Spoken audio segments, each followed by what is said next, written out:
ಲೋಕಸಭೆ ಚುನಾವಣೆ ಹಿನ್ನೆಲೆ high alert ಆಗಿದೆ ಕೈಪಡೆ. ಯಾಕಂದ್ರೆ ಲೋಕಸಭಾ ಚುನಾವಣೆಗೆ ಗ್ಯಾರಂಟಿಯಿಂದ ಭರದ ಸಿದ್ಧತೆ ನಡೀತಾ ಇದೆ. ಗೆಲ್ಲೋದಕ್ಕೆ ಮತದಾರ ಬಹಳ ಮುಖ್ಯ. ಹಾಗಾಗಿ ಫೇಕ್ ವೋಟರ್ಸ್ ಅನ್ನ ತಡೆಯೋದಕ್ಕೆ ರಾಜ್ಯ ಸರ್ಕಾರ ಈಗಿನಿಂದಲೇ ಎಲ್ಲಾ ರೀತಿಯಾದಂತ ತಯಾರಿಯನ್ನ ಮಾಡಿಕೊಳ್ತಾ ಇದೆ.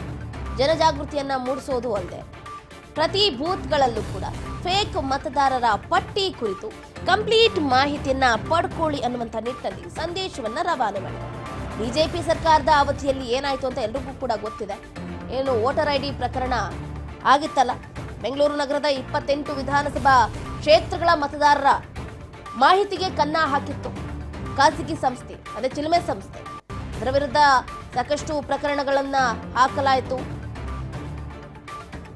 ಅದಾದ ಮೇಲೆ ಕೆಟ್ಟ ಮೇಲೆ ಬುದ್ಧಿ ಬಂತು ಅನ್ನೋ ತರ ಈಗ ಲೋಕಸಭೆ ಚುನಾವಣೆ ಇರೋದ್ರಿಂದ ಹೈ ಅಲರ್ಟ್ ಆಗೋಗ್ಬಿಟ್ಟಿದೆ ಕೈಪಡೆ. ಅಕ್ರಮ ಆರೋಪ, ರಾಜಕೀಯ ಆರೋಪ, ಪ್ರತ್ಯಾರೋಪಕ್ಕೆ ಕಾರಣ ಆಗಿತ್ತು ಅವಾಗಿನ ಫೇಕ್ ವೋಟರ್ ಐಡಿಸ್. ಆ ರೀತಿಯಾದಂತಹ ತೊಂದರೆ ಆಗಬಾರ್ದು, ಏನು ಡಿಜಿಟಲ್ ಸಮೀಕ್ಷಾ ಅನ್ನುವಂಥ ಆಪ್ ಮೂಲಕ ದತ್ತಾಂಶವನ್ನ ಸಂಗ್ರಹ ಮಾಡಿದ್ರು.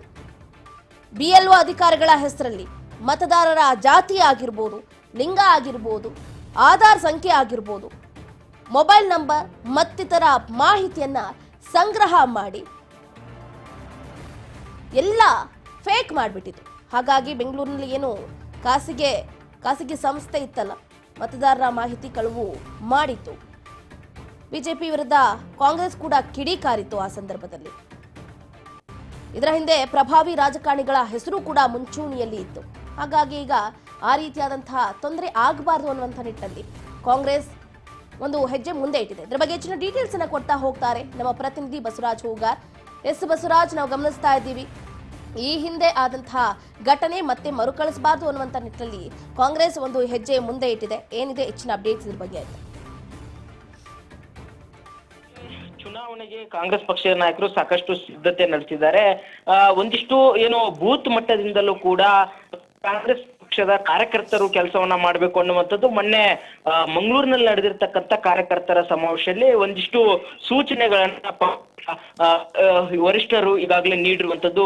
Mallikarjun Kharge ಅವರಾಗಿರ್ಬೋದು, DCM DK Shivakumar, CM Siddaramaiah ಈಗಾಗಲೇ ಸಾಕಷ್ಟು ಸೂಚನೆಗಳನ್ನ ರಾಜ್ಯ ಕಾಂಗ್ರೆಸ್ ಪಕ್ಷದ ಹಲವು ನಾಯಕರು ಕೂಡ ಈಗಾಗಲೇ ಸೂಚನೆ ಕೊಟ್ಟಿದ್ದಾರೆ. ಅದರಂತೆ ಕಾಂಗ್ರೆಸ್ ಪಕ್ಷದಲ್ಲಿ ಒಂದಿಷ್ಟು ಈಗಾಗಲೇ ಕಾರ್ಯಕರ್ತರ ಮಟ್ಟದಲ್ಲಿ ಮತ್ತೆ ಇಡೀ ರಾಜ್ಯಾದ್ಯಂತ DCM DK ಶಿವಕುಮಾರ್ ಕಟ್ಟುನಿಟ್ಟಿನ ಒಂದಿಷ್ಟು ಸೂಚನೆಗಳನ್ನ ಕೊಟ್ಟಿದ್ದಾರೆ. ಏನಂತಂದ್ರೆ ಈಗಾಗಲೇ ಬೂತ್ ಮಟ್ಟದಿಂದಲೂ ಕೂಡ ಏನು ಹಿಂದೆ ಏನು ಮತದಾರರ ಒಂದು ಕಳುವು, ಏನು ಮತದಾರರ ID ಒಂದು ಕಳುವು ಪ್ರಕರಣ ಏನಾಗಿತ್ತು, ಒಂದ್ ಕಡೆ ಹಗರಣ ಏನಾಗಿತ್ತು ಅಂದ್ರೆ ಅಕ್ರಮವಾಗಿ ನೋಂದಣಿ ಆಗಿರ್ಬೋದು, ಮತ್ತೆ ಏನು ಒಂದಿಷ್ಟು ಏನು BLOಗಳ ಒಂದು ನೇಮಕ ವಿಚಾರಕ್ಕೆ ಸಂಬಂಧಪಟ್ಟಂತೆ ಅಲ್ಲಿ ಕಾಂಗ್ರೆಸ್ ಪಕ್ಷದ ಒಂದಿಷ್ಟು ವಾರ್ಡ್ಗಳಿಂದ ಬೇರೆ ಒಂದು ಬಿಜೆಪಿ ಪಕ್ಷದಲ್ಲಿರ್ತಕ್ಕಂಥವು ಸೇರ್ಪಡೆ ಆಗಿರುವಂತದ್ದು. ಈ ರೀತಿಯಾಗಿರ್ತಕ್ಕಂಥ ಒಂದು ಮತದಾರರ ಒಂದು ಪ್ರಕರಣದಲ್ಲಿ ಕೂಡ ಹಗರಣ ಕೂಡ ಆಗಿತ್ತು ಆ ಮತದಾರ ನೋಂದಣಿ ಒಂದು ಪ್ರಕ್ರಿಯೆ ಆರಂಭದಲ್ಲಿ ಕೂಡ.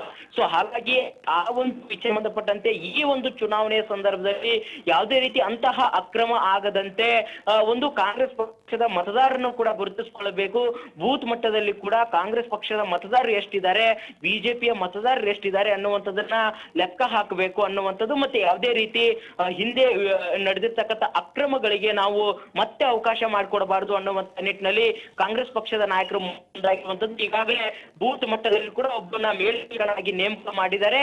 ಅಲ್ಲಿ ಆ ಒಂದು ಬೂತ್ ಮಟ್ಟ, ಆ ಒಂದು ಬೂತ್ ಏನಿದೆ ಆ ಬೂತ್ ವ್ಯಾಪ್ತಿಯಲ್ಲಿ ಬರ್ತಕ್ಕಂಥ ಎಲ್ಲಾ ಮತದಾರರ ಅಂಕಿಅಂಶಗಳ ಸಮೇತ ಅವರಿಗೆ ವಿವರಣೆ ಇರಬೇಕು. ಮತ್ತೆ ಯಾವ ವಾರ್ಡ್ ಅನ್ನುವಂಥದ್ದು ಕೂಡ, ಮತ್ತೆ ಪಕ್ಷದ ನಾಯಕರು ಆಗಿರ್ಬೋದು, ಬೇರೆ ಜನಸಾಮಾನ್ಯರು ಕೂಡ ಒಂದಿಷ್ಟು ವೋಟರ್ಸ್ ಏನು ಅಂದ್ರೆ ಕಾಂಗ್ರೆಸ್ ಅಲ್ಲ ಬಿಜೆಪಿ ಅಲ್ಲ ಒಂದಿಷ್ಟು ಮಧ್ಯ ಇರ್ತಕ್ಕಂಥ ಮತದಾರರು ಕೂಡ ಸೆಳೆಯುವಂತ ಪ್ರಯತ್ನ ಮಾಡುವಂತದ್ದು ಬೂತ್ ಮಟ್ಟದಿಂದಲೂ ಮತದಾರರ ಸಂಖ್ಯೆಗೂ ಅವೆಲ್ಲವೂ ಕೂಡ ಜಾಗೃತ ವಹಿಸಬೇಕು ಅನ್ನುವಂಥದ್ದು ಈಗಾಗಲೇ ಕಾಂಗ್ರೆಸ್ ಪಕ್ಷದ ನಾಯಕರು ಕಟ್ಟುನಿಟ್ಟಿನ ಸೂಚನೆ ಕೊಟ್ಟಿರುವಂತದ್ದು. ಹಾಗಾಗಿ ಇವುಗಳನ್ನೆಲ್ಲವನ್ನು ಈಗಾಗಲೇ ಕಾಂಗ್ರೆಸ್ ಪಕ್ಷದ ಇಡೀ ರಾಜ್ಯಾದ್ಯಂತ ಎಲ್ಲಾ ಬೂತ್ ಮಟ್ಟದಲ್ಲಿ ಕೂಡ ಸಾಕಷ್ಟು ಎಚ್ಚರಿಕೆಯಿಂದ ಮುಂಜಾಗ್ರತವಾಗಿ ಸಾಕಷ್ಟು ಒಂದ್ ಕಡೆ ಪಕ್ಷ ಸಂಘಟನೆ ಕೂಡ ಮಾಡ್ತಾ ಇದ್ದಾರೆ. ಚಂದ್ರಕಲಾ, ಧನ್ಯವಾದಗಳು ಬಸವರಾಜ್ ಹೂಗಾರ್ ನಿಮ್ಮ ಕಂಪ್ಲೀಟ್ ಮಾಹಿತಿಗಾಗಿ. ಒಟ್ಟಾರೆಯಾಗಿ ಬಿಜೆಪಿ ಸರ್ಕಾರದ ಅವಧಿಯಲ್ಲಿ ಆಗಿದಂತಹ ವೋಟರ್ ID ಪ್ರಕರಣ ಮತ್ತೆ ಮರುಕಳಿಸಬಾರದು ಅನ್ನುವಂತ ನಿಟ್ಟಿನಲ್ಲಿ ಕಾಂಗ್ರೆಸ್ ಸರ್ಕಾರ ಒಂದು ಹೆಜ್ಜೆ ಮುಂದೆ ಇಟ್ಟಿರುವಂತದ್ದು.